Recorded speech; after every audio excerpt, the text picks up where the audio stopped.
C38 Amukan Satria. Sudah lama. Enggak, baru juga tiba. Lo kenapa nyuruh gue ke rumah sakit? Bukankah, kalau lo mau ngomong bisa di sini? Keduanya masuk ke dalam mobil Aldo. Tadi waktu aku telepon kamu katanya pulang dari desa gelap untuk menjemput istrimu. Benar. Satria melirik Aldo, yang sedang menyetir. Azizah tidak di desanya, dia ada di rumah sakit Purna. Tukas Aldo, segera membulat mata Satria mendengar pernyataan itu. Rumah sakit, bukankah Mama sudah kembali ke rumah? Benar, Tante memang sudah kembali ke rumah, bahkan dia membawa pulang Bella tinggal di rumah, semenjak Paman Adi pergi ke Korea. Hentikan mobilnya, teriak Satria, membuat Aldo harus ngerem mendadak mobil yang sedang melaju begitu kencang. Cekat 3 TTT, apa yang kau lakukan? Kau bisa membuat kita kecelakaan. Aku tidak peduli, sekarang kau harus menceritakan semuanya kepadaku. Titah Satria dengan tangan mencengkram kuat kerah ke meja Aldo. Apa kau gila? Lepaskan tanganmu, Aldo menghentakkan tangan Satria dengan kuat, lalu ia membenarkan bajunya yang berantakan. Kalau kau mau marah, sana marah sama mamamu, bukan sama aku. Kalau kau mau menghajar seseorang bukan aku, tapi Bella orang yang tepat kau hajar. Lebih tepat lagi, kalau kau bisa membunuh Dr. Anwar juga sekalian. Ungkap Aldo tidak kalah emosi dari Satria. Bisa kau ceritakan tanpa berbelit-belit, aku sudah tidak memiliki banyak waktu untuk mendengar ceramahmu. Aldo kembali menghela nafas, saat melihat sahabatnya sudah semakin marah.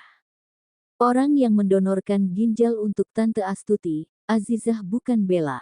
Satria menatap Aldo penuh dengan kemarahan, bahkan seakan-akan retina akan pecah saat itu juga, namun, Satria mencoba untuk tidak menyela ucapan Satria, dia ingin mendengar semuanya hingga habis. Tante Astuti tidak terlibat dalam kasus ini, karena memang Tante tidak tahu apa-apa, hanya saja, Bella sangat berpengaruh dalam kasus ini, dialah dalang di balik masalah yang ada, dia memanfaatkan kebaikan Azizah dengan dia yang berpura-pura sebagai pendonor, terlebih lagi, orang yang membantu Bella adalah dokter senior Purna Dr. Anwar. Sekali lagi, adrenalin Satria terpacu begitu kencang, ketika mendengar nama Dr. Anwar, pria yang sangat dipercayai olehnya di rumah sakit Purna, bahkan Dr. Anwar adalah dokter senior dan juga asisten pribadi Astuti. Setelah 5 hari dengan hasil pemeriksaan yang dikatakan kalau kondisi Azizah membaik, di hari ke-6, Bella datang ke rumah sakit, mengatur siasat kejamnya. Dia meminta Dr. Anwar untuk menyuntikkan beberapa obat ke dalam rahim Azizah, agar dia kesulitan untuk memiliki momongan ke depannya. Satria mengepalkan tangannya, dia tidak merespon satu pun kata-kata dari Aldo, namun, seluruh tubuhnya merasakan hawa panas dan juga hatinya begitu terbakar saat rahasia satu persatu dibongkar oleh Aldo. Satu lagi, obat yang diminta Bella untuk menyuntikkan ke dalam rahim Azizah, bisa menyebabkan kanker, dan itu tentu saja nyawa Azizah sebagai taruhannya. Pungkas Aldo, kini menghela nafasnya, dan menunggu respon dari Satria. Bawa aku segera ke rumah sakit Purna, sekarang. Satria tidak melihat ataupun melirik pria yang duduk menyetir di sebelahnya. Aldo pun tidak banyak bertanya, saat merasakan hawa panas di dalam mobil yang ia kemudi, padahal jelas-jelas AC-nya menyala. Kurang lebih 30 menit perjalanan mereka berdua, keduanya kini tiba di rumah sakit Purna milik keluarga Satria. Brak, Satria membanting pintu mobil, sehingga membuat Aldo terkesiap dan melihat ke arah Satria yang sudah berjalan begitu cepat menuju lorong rumah sakit. "Sat, tunggu!" teriak Aldo ikut menyusul dan mengejar pria itu. Satria tidak menghiraukan panggilan Aldo, ia terus berjalan menelusuri lorong rumah sakit. "Satria," panggil Mela yang tak sengaja melihat Satria di depan lorong. "Tante, di mana kamar Azizah?" Pertanyaan itu berhasil membuat Mela membulatkan matanya serta wanita ini melirik anaknya yang sedang berusaha mengejar Satria. "Mah," Mela menoleh. "Maaf Ma, aku terpaksa memberitahu Satria." Lanjut Aldo. Satria menatap tajam ke arah Aldo. Aku tidak tahu, apa yang membuat kalian begitu tega membohongiku, menyembunyikan semua ini dariku, tanpa kalian sadari, Azizah istriku. Teriak Satria di ujung ucapannya, membuat Aldo dan Mela saling lirik satu sama lain. Satria, maafkan Tante. Tante tidak bermaksud untuk menyembunyikan ini semua dari kamu, tapi, Azizah yang meminta Tante, agar tidak memberitahukan kepadamu soal siapa pendonor untuk mamamu. Tukas Mela, yang berusaha meraih tangan Satria untuk meminta maaf. Di mana Azizah? Tanya Satria, tanpa melihat ke arah Mela ataupun Aldo. Azizah ada di lantai atas, tadi aku melihat Dokter Anwar, membawa 2 suntikan dan 2 botol obat ke lantai atas, sepertinya ada sesuatu yang tidak beres. Ujar Mela lagi. Tep, tep, tep. Satria berlari menaiki lantai 2 rumah sakit itu setelah mendengar pernyataan Mela. Aldo juga ikut mengejar Satria. Aku akan menemui Azizah, hubungi kantor polisi. Titah Satria. Oke. Aldo pun segera menghubungi pihak yang berwajib. Tiba di depan kamar Azizah, Satria berusaha mengatur nafasnya yang tak beraturan, bahkan tangannya serasa begitu gemetar. Satria benar-benar sudah tersulut emosi, bahkan ia tidak bisa berpikir positif saat mengingat apa yang telah orang lain lakukan kepada istrinya. Flashback selesai. Brak, pintu ruangan terbuka. Azizah ataupun Dokter Anwar sama-sama terkejut, apalagi suster itu, obat di tangannya terjatuh dan berhamburan ke lantai. Mas Satria. Lirih Azizah. Pandangan Satria tertuju ke arah jarum suntik yang ada di tangan Anwar. Netra Satria memerah, rahangnya mengeras, tangannya mengepal. Ia berkali-kali menggertak giginya melihat pemandangan itu di dalam ruangan yang asing di rumah sakit Purna. Dengan langkah besar, Satria melangkah ke arah Dokter Anwar. Tuan muda, sesedang apaan Anda di sini? Tanya Dokter Anwar dengan terbata-bata. 2 ekek, daf. 2. Tanpa menjawab ucapan Dokter Anwar, Satria sudah melayangkan beberapa kali pukulannya kepada dokter tersebut. Mas, hentikan apa yang kamu lakukan. Satria tidak memperdulikan teriakan Azizah, yang Satria tahu saat ini adalah meluapkan emosinya kepada pria yang memakai seragam dokter ini.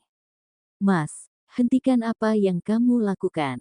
Satria tidak memperdulikan teriakan Azizah, yang Satria tahu saat ini adalah meluapkan emosinya kepada pria yang memakai seragam dokter di depannya. Perawat yang tadi menemani Dokter Anwar, sudah lari dari ruangan itu, meninggalkan Dokter Anwar yang sedang dihajar oleh Satria. Azizah segera turun dari ranjangnya, dengan sekuat tenaga menahan rasa sakit. Untuk menghentikan sang suami yang sedang memukul Dokter Anwar. Mas, hentikan. Azizah mencoba menarik lengan Satria. Satria yang tengah terpengaruhi dengan kemarahan dan emosinya sengaja menepis tangan Azizah yang memegangnya. Agu, pekik Azizah saat dirinya terhempas ke lantai. Ceklek, Satria. Teriak Aldo berlari untuk melepaskan Dokter Anwar di tangan Satria. Kamu bisa membunuhnya, lepaskan tanganmu. Aldo berusaha memisahkan Satria dari Dokter Anwar, namun, tenaga Satria lebih kuat dari Aldo, sehingga tidak membuatnya berhasil memisahkan kedua orang itu. 2. Sebelum kau bertindak, harusnya kau tahu Azizah itu istriku. Teriak Satria, menarik kerah kemeja Dokter Anwar. Wajah Dokter Anwar sudah babak belur dihajar oleh Satria, dengan sudut bibir yang sobek, dan mata bengkak membiru. Maaf tuanmu muda, ucap Dokter Anwar terbata. Setelah muntah darah, terlihat baju putih bersih yang ia kenakan kini ternoda dengan darah akibat dari perbuatannya. Lepas. Titah Aldo, berusaha menarik pria itu. Mas. Lirih Azizah, wanita itu sendiri takut melihat Satria yang begitu emosi, bahkan ia tidak berhenti-henti melayangkan pukulan ke arah Dokter Anwar. Daf. Satria menghempaskan tubuh Dokter Anwar ke lantai, lalu ia melirik sang istri yang kini berada lantai juga. Sayang.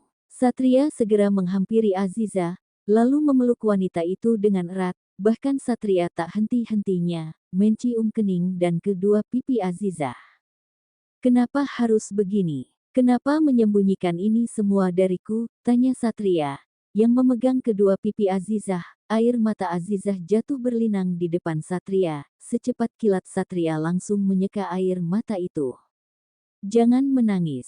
Aku yang salah. Aku yang membawamu dalam duka ini. Aku yang tak bisa menjadi suami yang melindungimu. Akulah yang salah. Maafkan aku, please jangan menangis. Sudahi tangisanmu.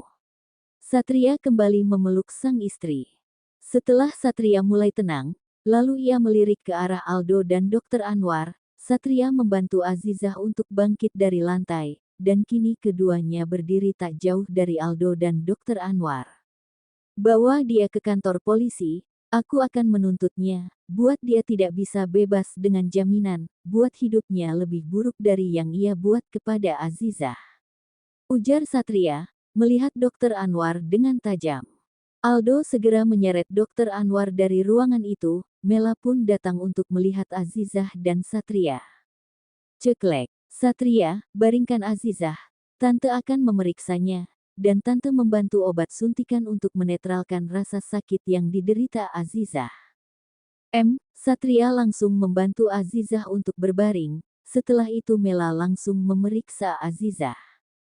10 menit berlalu, setelah menyuntik obat, Mela memberikan rekaman video Dr. Anwar kepada Satria sebagai bukti untuk memperkuat kasus Dr. Anwar. Tante, aku akan membawa Azizah pulang, aku ingin merawatnya di rumah. Ujar Satria. Jika terjadi sesuatu segera bawa kemari, aku akan memeriksa ulang, dan membantu dokter lain untuk menyembuhkan sakit Azizah. Terima kasih banyak tante. Sama-sama. Yang penting saat ini Azizah sudah akan baik-baik saja. Satria segera mengendong Azizah menuju lantai 1, dengan diikuti oleh Mela dari belakang. Ada beberapa perawat yang ikut terlibat, juga diseret ke kantor polisi oleh Aldo. Mela tersenyum bahagia kepada Azizah. Ia senang setelah melihat keadaan Azizah akan baik-baik saja. Sebuah mobil taksi berhenti tepat di depan rumah Purna. Satria segera turun. Saat melihat Bella dan Astuti akan memasuki mobil untuk pergi, Satria melarang Azizah untuk turun. Pak, tunggu sebentar. Jangan pergi dulu. Aku akan membayar 2 kali lipat ongkosnya. Biarkan istri saja duduk di sini sebentar. Baik tuan. Sayang, kamu tunggu di sini sebentar. Jangan turun dulu sebelum aku kembali. Iya mas, Satria segera turun untuk menghampiri Astuti dan Bella. Ceklek, Astuti baru saja membuka pintu mobil. Blam. Satria menutupnya dengan paksa, membuat Astuti dan Bella terkejut bersamaan. Sat, apa-apaan sih kamu? Baru pulang bukannya peluk mama dulu, tapi malah bikin kaget. Cetus Astuti yang kesal, karena sudah dibikin jantungan oleh Satria. Mas Satria sudah pulang. Tanya Bella dengan manja, dan berjalan ke arah Satria. Dert. Ponsel Bella bergetar, itu panggilan dari Dr. Anwar, pihak kepolisian yang mencoba menghubungi Bella melalui telepon milik Anwar. Mata Bella membulat saat menatap layar ponsel miliknya, Satria juga ikut mengintipnya dari samping. Kenapa tidak diangkat? Itu, kan dokter yang menangani kamu operasi. Iya. Tapi aku sedang buru-buru mau pergi bersama dengan tante. Ujar Bella, mematikan panggilan dari Dr. Anwar. Iya Sat, Mama sama Bella mau pergi untuk melihat gaun pengantinmu. Gaun pengantin? Siapa yang nikah? Tatapan Satria menatap tajam Astuti, membuat Astuti tidak berani membuka mulut. Ia tahu saat ini Satria sedang menahan amarahnya. Sat, apa kamu baik-baik saja? Astuti memegang lengan Satria. Kalau Mas Satria capek, ayo aku temani istirahat. Dengan percaya diri Bella mencoba memberi perhatian kepada Satria. Pak, Satria menepis tangan Bella, membuat Bella marah. Ini balasanmu, setelah apa yang kulakukan untuk mamamu. Teriak Bella, Satria langsung tersenyum miring, dan itu membuat Bella atau Astuti bingung. SSSTTT. Satria meletakkan jarinya di bibir Bella, membuat wanita itu sedikit takut, apalagi kini netra Satria yang memerah. Mereka baru sadar jika jari-jari Satria terluka. Sat, kenapa tanganmu? Tanya Astuti, yang ingin memegang tangan Satria, namun, segera mungkin Satria menariknya kembali. Sampai kapan kamu akan mempertahankan kebohonganmu? Kamu sudah menipu banyak orang, tapi, kamu juga ingin melakukan kejahatan yang lebih parah lagi dari ini. Setelah kamu mencoba memanfaatkan kebaikan orang lain, kamu juga ingin merenggut nyawa orang lain, atas keegoisanmu Bella. Teriak Satria di ujung perkataannya, membuat wanita itu sontak terkejut, dan menatap ke arah Satria. Sat, apa yang kamu katakan? Hentikan omongan kosongmu, Bella belum sembuh, kamu bisa menyakiti hatinya. Tukas Astuti. Satria langsung menoleh ke arah Astuti dan memberi peringatan kepada Astuti agar tidak melibatkan diri dalam masalah yang sedang diselesaikan oleh Satria dengan Bella.